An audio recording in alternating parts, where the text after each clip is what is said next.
사무엘서를 우리가 몇 주 동안 계속 또 살펴보았었는데, 그 사무엘서에 나온 다윗의 모습, 그러니까 사무엘서의 주의 주인공은 다윗인데, 이 다윗이 모습들을 보면 항상 실패한 것 같은 그런 인생을 살지요.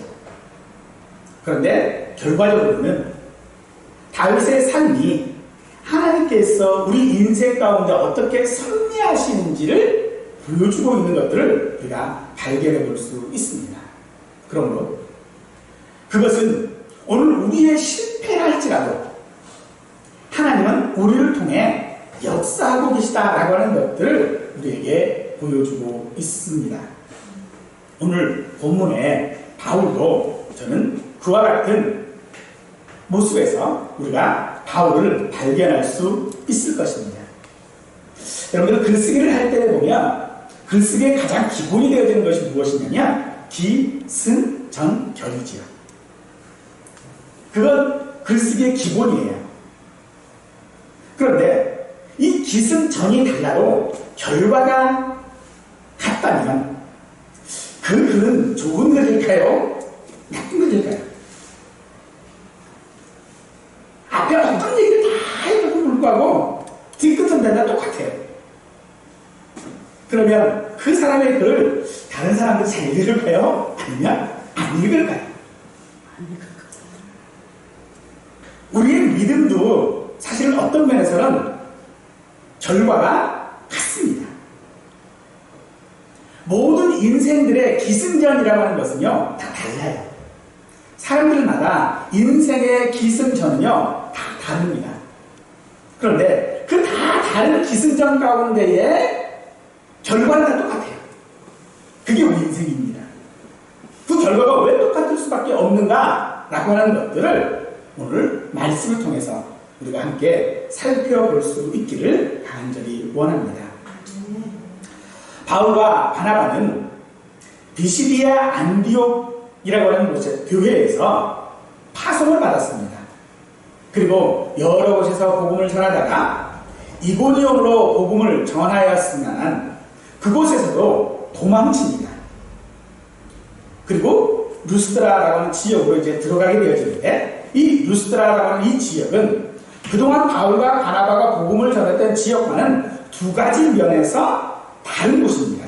하나는 그곳에는요, 유대인의 회당이 없습니다. 그리고 그것은요, 퇴역한 군인들이 있기는 했지만 로마의 식민지가 아니었어요.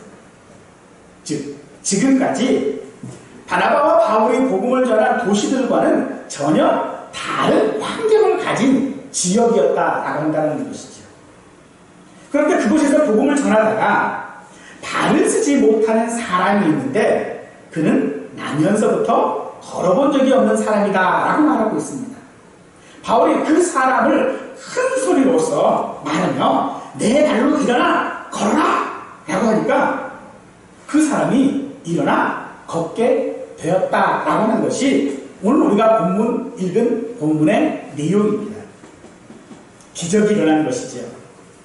태어나면서부터 장애를 가진 사람입니다. 그런 사람이 바울의 한마디에 일어나 걷게 되었어요. 사실 우리도 이런 기적을 바라면서 믿음 생활을 하고 있다고 보여볼 수 있을 것입니다. 아무리 이 땅 가운데 우리가 노력을 해도 되지 않는 일들이 있지요. 그래서 우리는 그것을 흑수저, 금수저라고 하는 말로 바꾸어 표현하기도 합니다. 그렇기 때문에 우리에게는 바꿀 수 없는 상황 가운데서 무엇인가 기적적인 일들이 벌어짐으로 말미암아 환경이 바뀌고 내 생활이 바뀌고 내 모든 것들이 바뀌기를 원하는 그런 마음 가운데 있는 것이 오늘 우리가 가지고 있는 믿음의 한 부분 혹은 기승전이라고 하는 그 부분에 속한 이야기일지도 모를 것입니다. 자기 힘으로 한 번도 무엇을 해본 적이 없는 사람, 오늘 그 사람이 오늘 바울의 한마디에 일어나 걷게 됩니다. 놀라운 일일 수밖에 없는 것이죠. 오늘 우리에게도 그런 일이 있으면 얼마나 좋을까요? 하나님 앞에 기도만 하면 어떤 일들이 벌어지는데 그게 도저히 내가 할 수 없는 어떤 일. 그러면 참 많은 사람들이 예수님을 믿을 것 같아요. 정말로 예수님을 믿을 수 있을까요? 내가 원하는 어떤 결과들을 위하여 우리는 항상 삶을 계획하고 실행하고 또 그렇게 살아갑니다.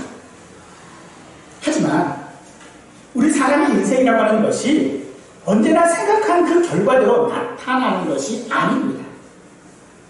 그래서 어쩌면 그 기승전이라고 하는 그 과정이 굉장히 힘들 수밖에 없는 것이지. 바울과 바나바도 그랬습니다. 그가 안디옥 교회를 통하여 파송되어져서 선교하러 나갔을 때에 그들이 어떤 전략을 짜고 기획을 하고 프로젝트를 가지고 한 것이 아니었죠. 그들은 복음을 전하는 지역에서마다 자신들의 어떤 의사와는 전혀 관계없는 일들이 벌어지거나 예측하지 못한 상황에 몰립니다. 그들에게는 언제나 환난과 핍박이 일어난 그곳에 있었고 그곳에서 머물지 못하게 만들므로 말미암아 그들은 도망치는 그 지역을 다른 지역으로 옮겨야만 했습니다. 자신들이 하나님의 복음을 들고 나가서 복음을 전하면 정말로 놀라운 일들이 일어났어요. 기적들이 일어났습니다. 이적들이 일어납니다. 그런데 그것에 대한 결과가 무엇이었어요? 돌파매질을 받으며 핍박을 받으며 도망쳐야 하는 상황에 놓이게 된 것이죠. 바울이 그것을 위하여져서 지금 복음을 전하고 있는 것일까요? 그건 분명히 아닐 거예요. 그럼에도 불구하고 바울은 여전히 복음을 전하고 있습니다. 그리고 그 결과는 도망쳐야 하는 것이었어요. 이 사실을, 그 결과를 가지고 있는 이 사실들을 사도행전을 기록한 누가는 그것이 하나님의 섭리라고 지금 말하고 있는 것입니다. 루스드라에는 유대인의 회당이 없었습니다. 그 이야기는 그곳에는 유대인이 거의 없었다라고 하는 말인 것이지. 바울과 바나바가 복음을 전할 때 가장 기초적인 수단이 무엇이냐면 그것이 바로 유대인의 회당이었습니다. 그러면 그 회당이 없다라고 하는 것은 복음을 전할 수 있는 어떤 환경이나 조건이 없다는 이야기와 같은 것입니다. 즉, 그가 복음을 전할 수 있는 아무런 근거가 없다는 얘기예요. 우리는 어떤 일들을 해 나갈 때 보면, 혹은 우리가 어떤 기적들을 바라는 어떤 그런 마음가짐 우리가 있는 것을 보면, 무슨 기초가 있어야 돼요. 비밀 언덕이 있어야 된다라고 말하고 있는 것이죠. 그런데 그곳에는 유대인이 없어요. 그러므로 그들이 할 수 있는 것이 사실은 아무것도 없었다는 것이죠. 그럼에도 그들은 여전히 복음을 전했습니다. 무에서 유를 창조하신 하나님, 바로 그런 하나님께서 우리를 통하여 하시는 일을 우리는 섭리라고 이야기하는데, 오늘 바울이 가지고 있는 그 어떤 것도 없는 상황 가운데서도 하나님께서는 그에게 기적을 만들어 보이셨습니다. 이것이 하나님이 그에게 역사하시는 하나님의 섭리라고 할 수 있는 것이죠. 바울이 회당을 복음을 전할 수 있는 기초로 삼은 것은 이스라엘의 역사를 배경으로 메시아 되시는 예수님을 전할 수 있고 또 그렇게 해야 그들이 이해할 수 있기 때문이었습니다. 하지만 루스드라에서는요, 그런 설명이 필요치 않았습니다. 바로 예수님이 구주라고 설명하는 것이 아니라 바울은 그들에게 예수님이 구주인 것을 증언하고 있기 때문인 것입니다. 그리고 그 증언을 증명하는 것이 바로 오늘 태어나서부터 한 번도 걸어본 적이 없는 이 사람을 걷게 한 기적이 바로 바울의 증언이 사실인 것을 증명하고 있는 것입니다. 그러므로 오늘 우리가 무엇을 말할 때에 그것을 어떻게 증명해낼 수 있을까요? 내가 말하는 이 말, 이것을 우리는 증언이라고 이야기를 하는데, 내가 가지고 있는 어떤 믿음, 내가 하나님께 받은 어떤 은혜, 이런 것들을 내가 어떻게 다른 사람들에게 내가 그렇게 되었다라고 하는 것을 말할 수 있는 일이에요. 아니, 말은 할 수 있어요. 그런데 어떻게 증명할 수 있겠냐는 얘기죠. 증명이 안 되는 거죠. 제가 지난주에 우리 윤 집사님이 사고가 좀 났다고 들었어요. 근데 이 사고가 브레이크가 듣질 않아서 사고가 났다라고 제가 얘기를 들었는데, 막상 정비소로 갔더니 브레이크를 아무 이상이 없다고 그랬다면서요. 근데 답답하지요. 분명 나는 브레이크가 듣지 않았는데, 근데 막상 결과는 뭐야? 아무 이상이 없다는 거예요. 그러면 내 말을 증명할 방법이 없는 거잖아요. 사실 우리 믿음도 그래요. 나는 믿고 있어요. 하나님께서 나와 함께 계심을 분명히 우리는 믿습니다. 그런데 결과는 아니거든요. 내 삶의 결과는요, 늘 실패인 것 같아요. 내 삶의 결과는요, 모든 사람들에게 나는 이런 열매를 가졌다고 말할 수 없을 그런 것들 투성인 거예요. 증명할 방법이 없어요. 그때에 우리에게 필요한 것이 무엇입니까? 바로 하나님의 기적인 것이죠. 하나님의 기적인 것이에요. 하나님의 기적이야말로 우리를 세상 가운데서 우리를 살게 하는 겁니다. 바울은 계속해서 모함받았어요. 쫓겨다녔어요. 수모를 당했습니다. 그런 과정 가운데 하나님은 바울을 향한 하나님의 섭리를 이루어가고 계시는 것이었죠. 바로 세상적인 관점에서는 실패이고 연패이기는 하지만 결국 바울의 삶을 통하여서 하나님은 섭리하시고 역사하고 계셨음을 말하는 것입니다. 오늘 우리 삶 가운데서도 분명 세상 사람들을 보면 실패이고 넘어진 것이고 믿음 없는 것처럼 보이겠지만은 그 속에 하나님의 역사하고 계심을 믿으시기 바랍니다. 바울은 그런 자신의 삶, 실패한 것 같았지만은 그것이 결코 실패가 아니라 하나님의 섭리였음을 그런 로마서 8장 18절에서 이렇게 고백하죠.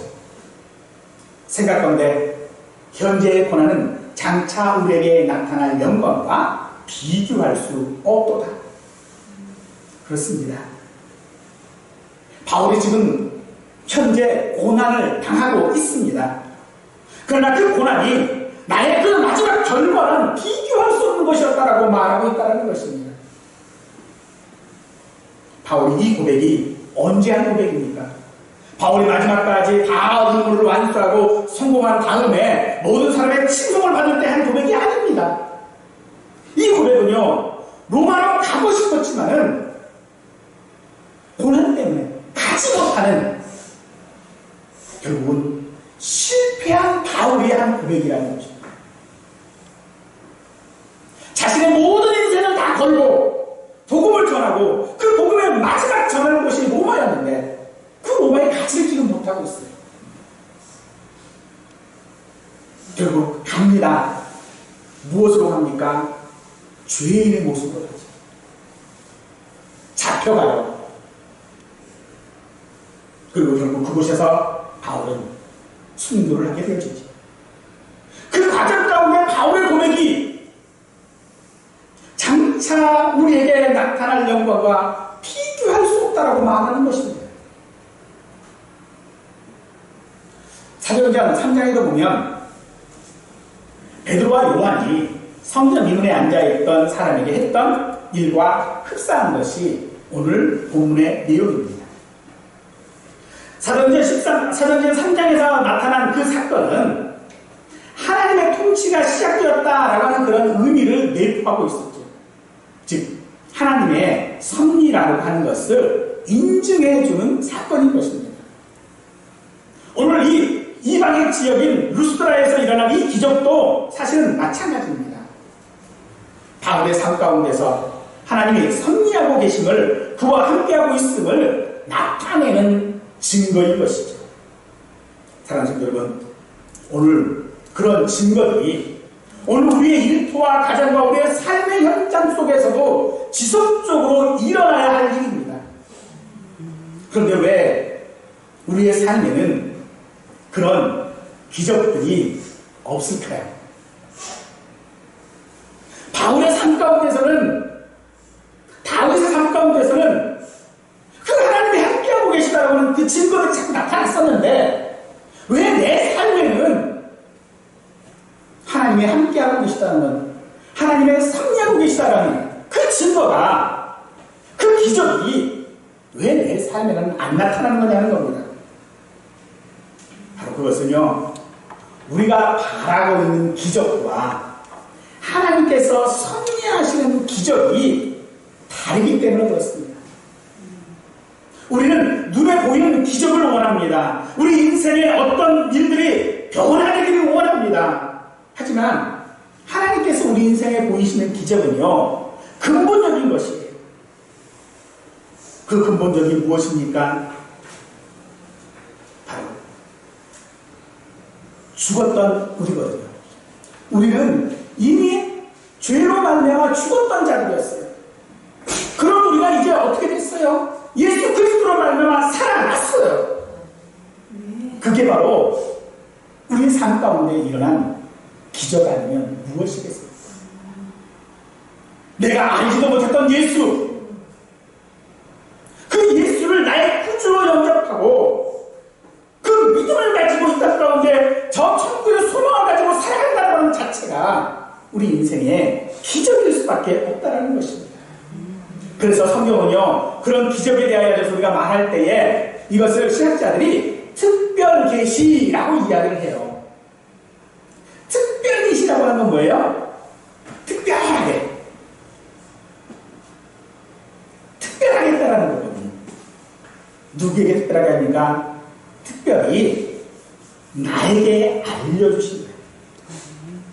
예수님이 너의 구주야라고 알려주시는 것이 특별 계시예요. 바울이 그런 특별 계시 가운데서 오늘 우리가 예수 그리스도를 믿고 살아가게 만드셨다고 말하고 있을 때에 바울이 이 사람을 걷게 할 때 구절에 보니 바울이 말하는 것을 듣고 늘 바울이 주목하여 구원받을 만한 믿음이 그에게 있는 것을 보았다라고 말하고 있죠. 육체적인 장애를 치유받을 것을 기대했다라고 하는 것이 아니라 믿음은 들음에서부터 시작된다라고 하는 것을 보여주고 있는 것이죠. 하나님의 섭리는 믿음이 있을 때에 증명되어지는 것입니다. 즉 하나님께서 내 인생 가운데 내게 기적을 베푸신 것은요, 어떻게 그것이 증명되어질 수 있어요? 내가 믿음이 있을 때 증명되어진다. 그 믿음을 내가 가지고 있지 못하면 증명되어질 수 없고요, 그 믿음은 들어야 합니다. 뭘 자꾸 들을까요? 하나님께서 60억이 넘는 그 많은 사람 가운데 나를 찾아오셨고, 그리고 나와 눈을 마주치시며 내게 섭리하시는 그 믿음을 우리는 가져야 합니다. 어떤 이상한 사람이 내 눈을 바라봐 하는 것과는 차원이 다른 거예요. 그 사람이 노래도 만들었더라고요. 보니까 내 눈을 바라봐 넌 행복해지고, 내 눈을 바라봐 넌 건강해지고.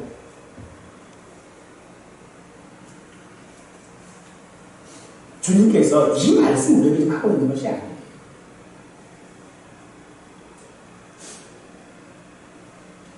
허황된 이야기를 우리에게 지금 하고 있는 것이 아니라는 거예요. 우리는 하나님이 나와 함께 하심을, 아니 하나님께서 내 인생 가운데 나에게 특별히 알려주심으로 말미암아 내가 믿음을 갖게 되었다는 이 사실들을 우리는 믿지 말아야 합니다. 누가는 말합니다. 발을 쓰지 못하는 사람, 나면서 걷지 못하게 된 사람, 걸어본 적이 없는 사람이라고 하는 이 동일한 의미의 표현을 반복하고 있죠. 누가는 의사였습니다. 의사인 자신이 보았을 때에 이 사람은 치유될 수 없는 사람이었어요. 바로 그 사실을 누가는 지금 강조하고 있는 것이거든요. 그런데 그런 사람에게 한 일이 뭐예요? 바울의 말을 들었다라고 말하는 거예요. 즉 하나님의 말씀, 예수님에 대하여서 들었다라는 것입니다. 그것이 기적입니다. 바로 이 들었다라고 하는 이 단어는요, 미완료형이에요. 잠깐 듣고 건성으로 듣고 많은 것이 아니라 집중해서 경청하고 있다라고 하는 사실을 지금 말하고 있는 것이죠. 어떻게 그가 들을 수 있습니까? 귀가 있으니까 들을 수 있나요? 모든 사람 다 들어요. 다 잘 들어요. 듣지 못하는 사람 없습니다. 말을 못해서 그렇지 간단하게 다 들어요. 그런데 어떻게 들을 수 있었냐라고 말합니다. 들음으로 말미암아 그에게 생긴 것이 무엇이었어요? 구원받을 만한 믿음이었어요. 그 말을 건성으로 듣지 않았다라는 것입니다. 그럴 수도 있겠네. 그런 일이 있었나? 하는 것이 아니었습니다. 그가 들을 때에 그것은 진실이었고 사실이었고 은혜였습니다. 그렇게 그는 그 말씀들을 집중하여 들을 수 있는 것이지요.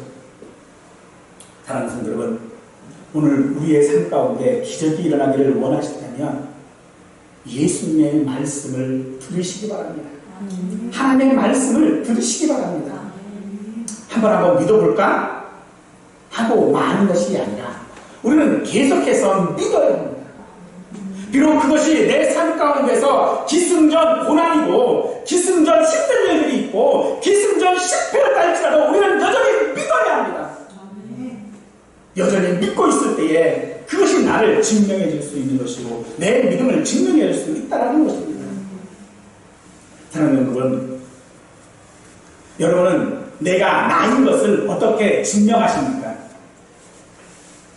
여권이나 신분증을 통해서 혹은 사진을 통해서 주변 사람들을 통해서 나를 증명할 수 있을 것입니다. 인터넷상에서는 공인인증서라고 하는 것을 통해서 혹은 핸드폰 인증들을 통해서 나를 증명하기도 합니다. 그러면 여러분의 믿음은 무엇이 증명할 수 있습니까? 대만에 나가 있는 한 선교사님이 그런 메시지를 저한테 보내왔어요. 은행에서 메일이 하나 왔는데 공인인증서가 만료가 됐으니 재발급 받아라 라고 하는 메일이 왔다는 거예요. 근데 본인은 지금 대만에 가 있잖아요. 그러니까 국내에 와서 이걸 할 수 있는 방법이 없는 거예요. 인터넷으로 하려고 했더니 당신이 당신인 것을 증명하시오 그러는데 증명할 방법이 없대요. 그런데 거기다가 이런 말 하나 덧붙여놨어요. 그런데 이곳 대만에서는 내가 나인 것을 증명할 방법들이 더 많아지고 있습니다 라고 했어요. 즉 그 이야기는 선교사로서 선교사의 일들을 잘 감당하고 있다라고 하는 이야기가 되겠지요. 여러분, 오늘 우리를 증명할 수 있는 것이 무엇입니까? 어떤 외국에 나갔을 때 나를 증명할 수 있는 방법은 무엇입니까? 코리아라고 하는 나라를 모르는 곳에 가서 당신이 어느 나라 사람인지를 어떻게 증명해 볼 수 있습니까? 내 스스로는 증명한다 할지라도 그들이 그것을 인정하지 않으면 나를 증명할 수 있는 방법이 없는 것이거든요. 때문에 우리는 나 자신을 증명할 수 있는 방법은 누군가가 내게 너를 증명해라고 말했을 때에 하는 것입니다. 누군가가 우리에게 너는 누구냐라고 질문했을 때에 당신이 당신인 것을 증명하라고 했을 때에 우리는 나를 증명하는 것이죠. 바로 결핍입니다. 결핍이 있어야, 부족한 것이 있어야 증명하는 거예요. 어떻게 증명할 수 있어요? 세우기 위해서 증명되어지는 것이죠. 부족한 것이 있었을 때 그 부족한 것을 세우는 것. 신분증이 될 수도 있고 동사무소 때 주는 어떤 서류가 될 수도 있어요. 그러나 믿음은 그걸로 안 되잖아요. 당신이 믿음이 있습니까? 라고 증명하는 것을 뭐 교육증명서 이런 거 가지고 증명해낼 수 있습니까? 아니거든요. 그럼 어떻게 증명할 수 있습니까? 채워야 됩니다. 무엇으로? 예수 그리스도로 채워야 한다는 것입니다. 오직 나를 증명해 줄 수 있고 내 믿음을 증명해 줄 수 있는 분은요, 예수님밖에 없는 것입니다. 바로 그 예수님이 우리의 보증이라는 것입니다. 그래서 요한일서 4장 15절에서 요한 사도는 우리에게 누구든지 예수를 하나님의 아들이라 시인하면 하나님의 그의 안에 거하시고 그도 하나님 안에 거하느니라 라고 말하고 있는 것입니다. 바울과 바나바의 사역은 그들 자신을 증명하는 것이 아니었습니다. 그것은 그들의 사역은 예수님을 증언할 때에 예수님께서 그 기적을 통하여서 그들을 증명해 내셨습니다. 그들에게 믿음이 있음을 보았을 때에, 즉 내가 예수님을 시인할 때에, 구원받을 만한 믿음이 내게 있었을 때에 하나님은 나와 함께 하시고 나를 통하여 역사하시고 내 삶 가운데서 기적을 일으키고 계시다는 것입니다. 하나님께서 내 삶을 다스리는 그런 섭리가 우리 모든 삶 가운데 날마다 나타나기를 간절히 축원합니다. 뭘 어떻게 해도 결과가 뻔한 인생이 아닙니다. 우리는 뭘 어떻게 해도 기적을 기대할 수 있는 인생이 오늘 우리의 인생임을 잊지 마시고 그 인생을 채우시고 뭘 어떻게 해도 예수 그리스도만이 내 인생을 증명해 줄 수 있다고 하는 기승전 예수님인 것을 믿으시고 그 예수님으로 우리의 삶을 채우실 수 있기를 간절히 축원합니다.